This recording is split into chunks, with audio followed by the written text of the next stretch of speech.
Good day. Welcome to the Unintangibles Fantasy Football Show. We are almost wrapped up in week 4, a little bit of SNF still going. I am Jeff Schwella. I'm here with my co-host Mo Aurora. Mo, good evening. Hello. If you want more Mo, then let me know. Hi, guys. How's everybody doing? Hope you guys did well in your leagues today. Jeff, how'd you do? Well, in our league, I should say as a follow-up, if you are following, we interviewed Corey last week, and I ended up making a monster deal with Corey. I traded away Le'Veon Bell, and I threw in Chris Godwin, and I got Antonio Brown. So I think I did it pretty as good as I can do in that deal. Yeah. And I am 0-3 right now, and I have life. I'm down about 15 points. I still have 3 players left, and my opponent has Pat Mahomes. So I honestly have life. Plus Antonio Brown. So yeah, there is life for me. So and a little bit of work to do, but you have the guys to do it. That's good. That's good. FFPC, I should win that one. So and another one of the highest scores in the league. So I'm very happy with that. Mm-hmm. How about yourself? Not bad. I think I'm going to win in our league unless Demaryius Thomas can have a bigger week than Alvin Kamara did. But so that's good. And then in one league, my home league, I am up. I'm trying to protect the lead. I'm going up against Pat Mahomes and Alex Collins, and I have as insurance against Pat Mahomes, I have Kareem Hunt and Sammy Watkins. So hopefully I can offset Mahomes a little bit and fend off whatever Collins ends up doing tonight, or as of this recording, tomorrow morning when you watch this, you'll know.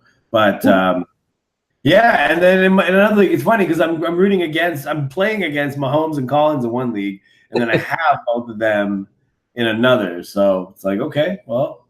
Yeah, that's the problem when you're in more than one league, and it gets dirty, man. I mean, ultimately, you will end up finding what your priorities are in your leagues, and it gets really dicey at the end. But it's so many conflicts. Yeah, well, and it's funny because in this case, it's like there are 2 perfect parallels. In one league, I have a lead and I'm waiting out Mahomes and Collins. And in the other one, I'm the one who's behind, but I have Mahomes and Collins. So let's see what happens, So it's like I'm going to there's a good chance I win one of those leagues, but not the other.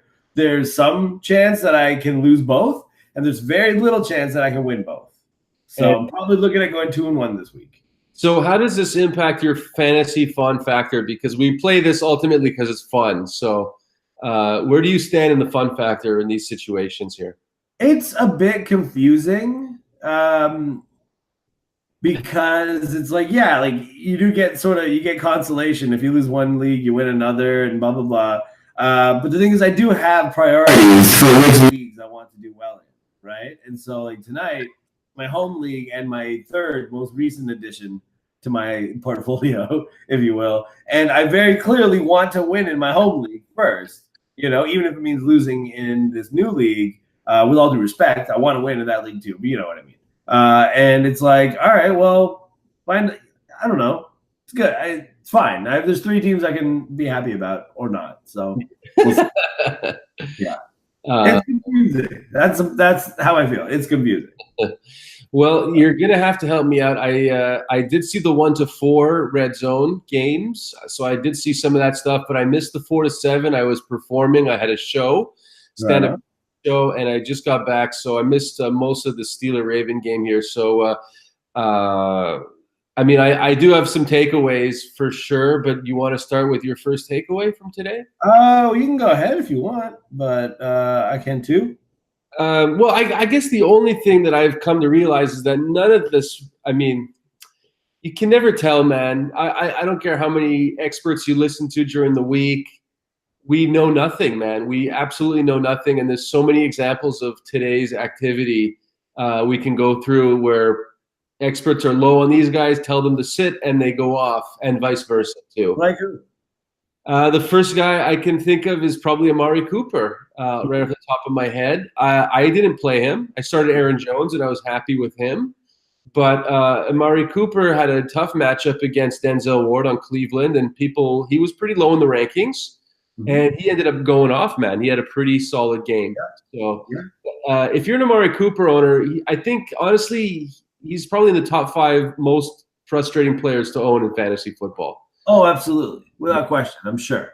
He Yeah, it feels like once you because Oakland's whole offense had a pretty great day, and Cooper was a big part of that. And you feel like maybe they could, if that's a team that goes 9-7, then that means 9 times they can look like this, right? Great, it's pretty good.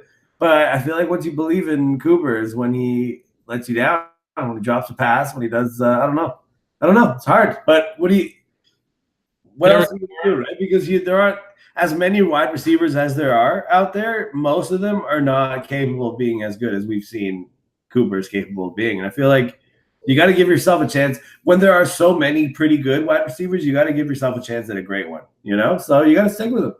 You live and die. Or if you don't believe in them, try to trade them. I don't know. It's like history. He just has a history of laying people down. So that's why I didn't start him today. And I guess I would have lost. I did lose out on some extra points, but I was happy with Aaron Jones.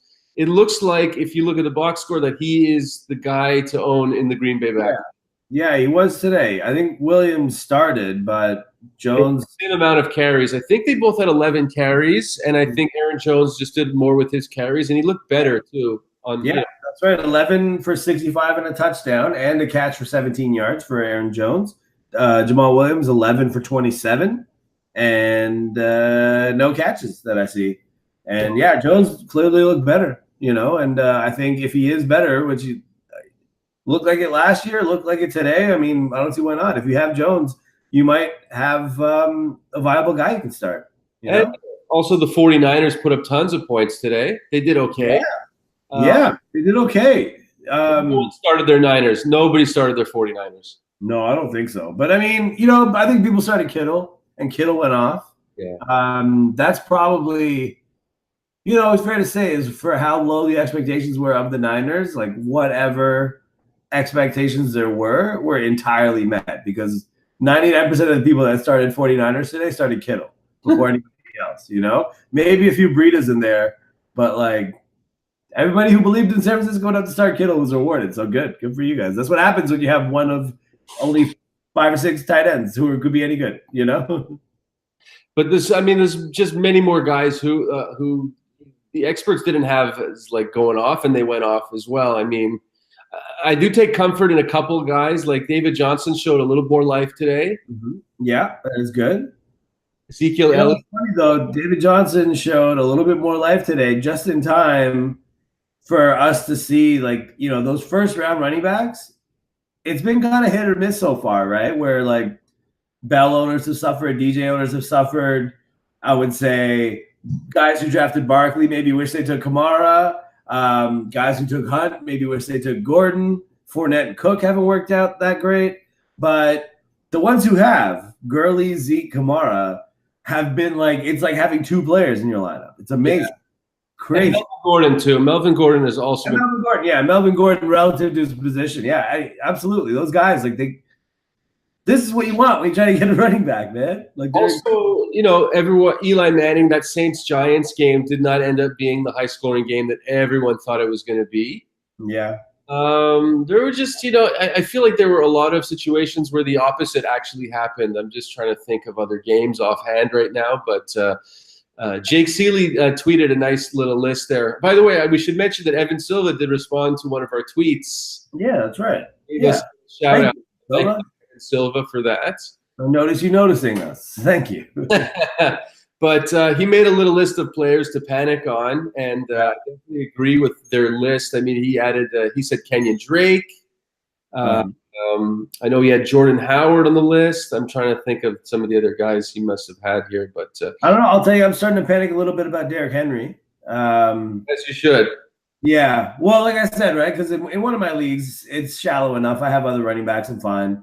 But my 16-team league, Derrick Henry's my second running back, and that's a problem right now. And so I gotta think about, do I want to trade a receiver to get a running back to replace him? Do I want to try to trade Henry as part of a deal to upgrade him? Do I want to, wait until his value is any more than it is now? It's tough. I don't know. There's not a lot of running backs out there. Yeah, I don't know what you can get for Henry right now. I don't know, but you know who's one guy who I think people would be really glad to have right now is Mark Ingram. Because I think, Kamara has been amazing. right? He's been, and it's like Ingram's going to cut into Kamara a little bit just because there's now two of them to do the work. But like, New Orleans is maybe the best example, but their offense is now where it's like you might as well start both running backs. New Orleans, like I said, when you have Kamara and Ingram, there's two running back worth starting every week. But like, I say this as a Falcons fan. It was true when it was Freeman and Coleman. Now Coleman and Ito Smith. Ito Smith is kind of borderline startable on his own. You have these situations now where it's like, Cleveland, both Hyde and Chubb had big days today. Hyde have a big game. Yeah, he did. Hyde did good. Hyde was solid. Hyde was, it was like 80 yards and a touchdown. But Chubb on like 3 rushes, 105 yards and 2 touchdowns. So two long touchdowns for Chubb on 3 touches. And it's like, it was a high scoring game in, Cleveland and Oakland. But like, again, these scores are not unusual anymore. It's like, it's possible. I feel like it's possible that, you hope that Chubb starts getting more than 3 carries, but like, there are situations that look, man. Cincinnati, I got to give Cincinnati credit, man. I give them a real hard time at the beginning of the season, but they're really good. And they had a hard day today with losing Tyler Eifert, which is sad.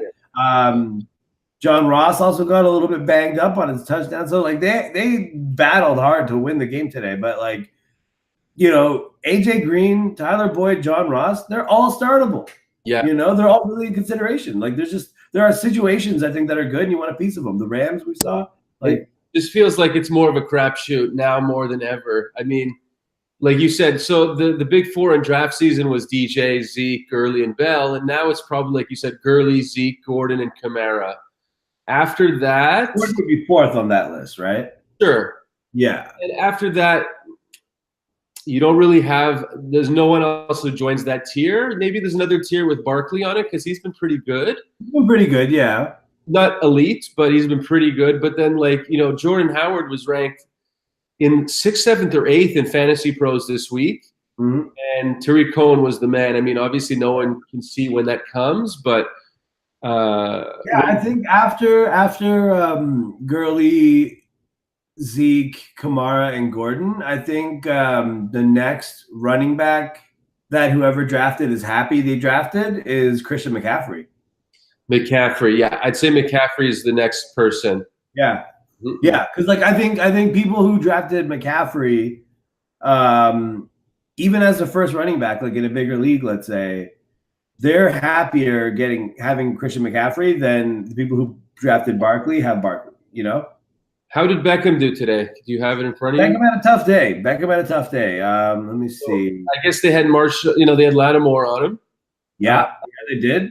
Beckham got upset at one point because going backwards. Didn't see. Well, he had 7 catches for 60 yards. It wasn't that bad. Not terrible. If you're PPR, you're pedestrian PPR for a Beckham. But yeah, a pedestrian day for him, and especially on a day when like there were lots of players in this game who could have been a really standout player, and it turned out it was Kamara when it could have been Beckham. Beckham, I'm sure, wanted to. He's a Louisiana guy or whatever. Didn't work out the way he wanted, but the Giants aren't that good. You can't have that high expectations of them. I feel that Russell Wilson is going to be disappointing maybe all season. I was excited about starting him today. I see Baldwin's back, and I didn't have any fear in starting him, but I don't think it's going to be an easy season for Russell Wilson, man. It's not going to be easy, but I think at the towards the end of the season and down the stretch, they'll get it together. They always do this. They're not that good a team. They just managed to piece together a competitive team that late in the season Russell Wilson can carry. I don't know. I mean, Baldwin's back. He's going to be in better shape next week. And that on waiver wire ad this week. What's that? Who's number 1 waiver wire ad this week? Is it Mike Davis? Is it Nick Chubb? I mean, Mike Davis had 2 touchdowns and I think 100+ yards. So could be Mike Davis if Carson's going to stay out. That could be it, because I actually think that even though they had a tough day today, there's optimism with that offense, because if Davis can do the job, I mean, Carson, nobody's excited about Carson anyway. So they might as well not be excited about Davis. And if it works out, fine. But like Baldwin coming back, Lockett, Marshall, I mean, all the different tight ends. Yeah. I think Russell Wilson has more to offer than he has so far. And I think if people are worried about him, maybe this marks a good buy low opportunity for him, because I think it'll get better. If people lose patience and in the first game back with Doug Baldwin, it wasn't good enough, and now they think that it won't be good enough, try to pounce on that. That's what I say. Would you be a concerned owner if you had Leonard Fournette? Yes, and I say that I kind of avoid Leonard Fournette for this reason. He strikes me as a guy that it's frustrating to own. So, yeah, I feel like this is what you got. This is what you spent your 8th, 9th, 10th overall pick to get. And we'll talk about your fantasy BFF, Chris Gordon. Yeah, or not Josh Hogan, but Josh Gordon. Obviously, were you happy? Josh Gordon, kind of an inauspicious debut for the Patriots. 2 catches for 32 yards. That's fine. They actually kind of, just from looking at the box score, I could make up my own explanation for what I'm reading, but it's like seems like kind of a brilliant strategy where there might have been intention on Josh Gordon, and then it was Cordero Patterson scoring a long touchdown instead. I mean, the Patriots scored a lot of points today without getting that much out of Gordon. So maybe he was used as a decoy after all. Gronk concerns if you're a Gronk owner? Probably, but what are you going to do? I think but a little bit. I would have at the beginning of the season. I would now. I'd rather have Kelsey than Gronk as my tight end. Yeah, so Gronk is not the tight end one in fantasy right now. It's probably Kelsey, no? Yeah, I think Kelsey is. Yeah. I think so. But let me see who else we have here. I saw Ertz had a nice day today. Ertz did. Philadelphia in general, they threw the ball well. They spread the ball around, but they didn't win the game. What do you think of Tennessee winning that game? Is Tennessee? I missed. I actually checked my phone. I was already gone, but I can't believe they won that game. And then I saw Cincinnati came back to beat Atlanta. Yeah, that was a heartbreaker for me watching that, but it was impressive. Cincinnati. I think the Falcons were impressive. I think the Falcons are going to light it up this year, man, with Ridley and Julio. I really think really good. That was one thing. Is my all-in list had a pretty good day. You did have Calvin Ridley on your all-in, no? Yeah, Ridley and Chubb and Kamara over Barkley. So that looked good today too, because they played each other and Kamara went off. So Arion Johnson, I saw he started well. I don't know how he finished. 55 yards and a touchdown. Not bad. I wish I had started him over Mike Williams, as it turned out. So that's another thing too. So a lot of experts would have probably had Mike Williams pretty high up than normal against a matchup like San Francisco. I know Rivers was probably a top 4, top 5 guy this week too. Yeah. And I know Rivers threw 3 TDs, but I don't know if he finished top 5. I mean, geez. It was kind of a modest day to him. Last time I saw, let me look it up now. Let's see. They won 29-27. He had 250 yards, 3 touchdowns, 1 interception. That's Phil Rivers' career stat line right there. Yeah, but you know what? That's kind of modest in 2018. That's you kind of want more, I think. And then finally, from what I remember, Michael Thomas in that matchup against the Giants did not have a great game, and he was. He didn't have a bad game. I just think it wasn't most of the game was won on the ground. So he had 4 catches, 47 yards. Okay, fine. So he can't catch in the high teens every game. That's okay. You can live with that. He won't have 200 receptions this year, but he's going to hear this and he's going to get mad and he's going to come right back. It's just hard to make decisions. I mean, fantasy is still great. Every year we say through the season that it's such a crazy year, but I really do feel that it's harder to make decisions this year. It's more of a crapshoot.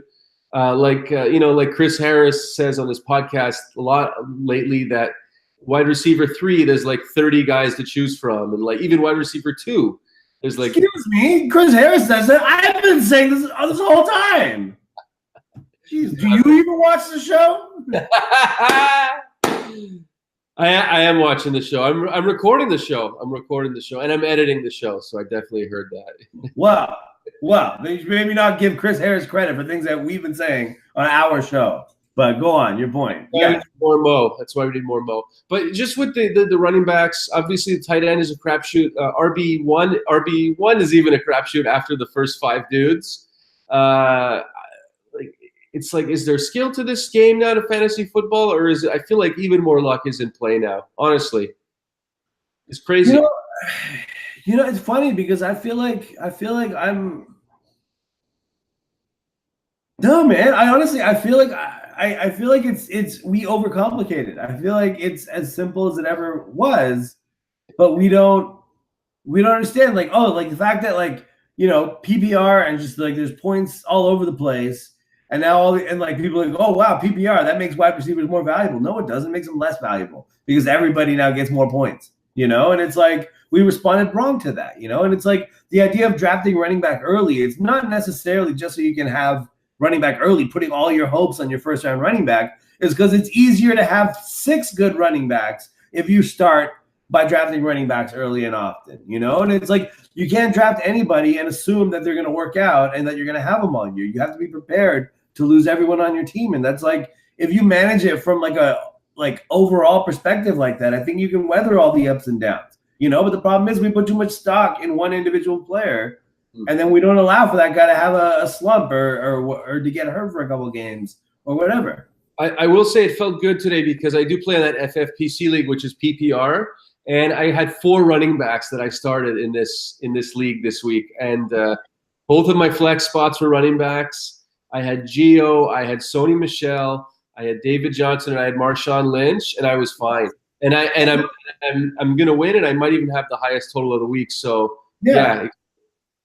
That's great. Yeah, exactly. That's the thing. It's not even necessarily about the best; it's about the most, you know. And it's like a position like running back. Whenever a good running back gets hurt, you know, somebody else might get a job. They might get more work, but it's not like you find another really good running back. You know, wide receivers, there's so many good wide receivers that if one gets hurt, the next man up is like just as good.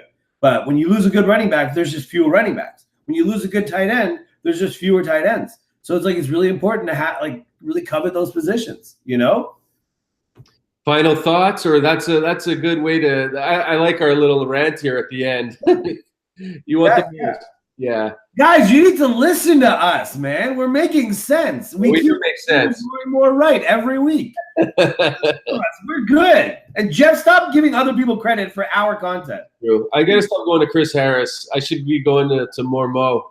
Chris Harris should be citing us on his show. How about that? That's why we got to release this thing immediately, just so we have it on the record that we said this stuff first. You know, here's how paranoid I am, though, because every time I hear someone else say something that I've said a day or two later, I'm like, somehow, I think 100 different fantasy football podcasts listen to us and repeat us, and yet then I look and we only have like 13 views, you know? So yeah, maybe not, but it's a lot of coincidences is all I'm saying. Yeah, but it's good to talk this stuff out because it makes me feel a little more sane about the game that we play and the decisions we make. And anyone who is the 13 people who are clicking on it, hopefully we're helping them in their experience with fantasy and the decision-making process. So so I hope you notice how right we've been so far. We've been pretty damn. We're having a pretty good rookie season as far as fantasy football analysis goes. I'll say that. We got to combine 30 years of fantasy playing here, but yes, we'll